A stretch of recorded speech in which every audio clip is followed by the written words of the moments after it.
बार्शी शहर पोलीस स्टेशनच्या वतीने वाहतूक शाखेकडून आज विशेष मोहीम राबवण्यात आली। यामध्ये ज्या बुलेट या प्रकारची मोटरसायकल आहे त्यांचे सायलेन्सर खूप मोठ्या प्रमाणात आवाज करतात, अशा एकूण 14 बुलेट आम्ही पकडलेले आहेत। त्यांचे सायलेन्सर काढून घेतलेले आहेत।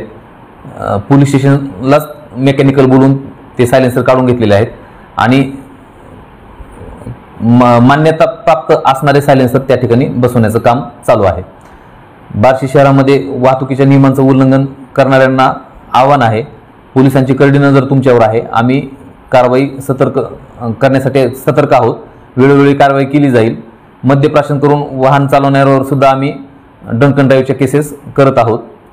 कुणीही टवाळखोरी करणार नाही आणि बेशिस्तपणे वाहन चालवणार नाही याची दक्षता घ्यावी।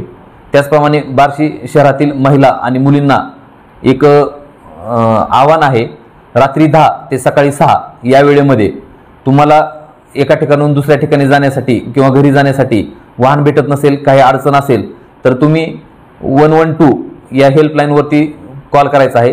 त्याचप्रमाणे बार्शी शहर पोलीस स्टेशनचा जो लँडलाईनचा नंबर आहे त्याच्यावर कॉल करायचा आहे।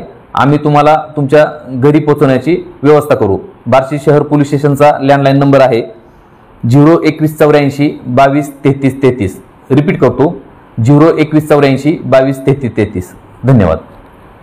सर, आत्ता जे वाहनांवर महाराष्ट्र शासन आणि पोलीस लिहिलेल्या गाड्या असतात, काही काही तर टोलच्या गाड्या असतात, तर त्यांचे नातेवाईक कुठं तर पोलीस असतात किंवा शासन दरबारी असतात, तर अशा गाड्यावर बोर्ड लावले जातात, तर त्याबद्दल काय कारवाई आहे का तुमची? बरोबर आहे। ज्या वाहनांवरती महाराष्ट्र शासन, पोलीस किंवा इतर काही लिहिलेलं असेल तर अशा गाड्या आमच्या निदर्शनास आल्यानंतर आम्ही त्यांच्यावर कायदेशीर कारवाई करत आहोत आणि करणार पण आहोत।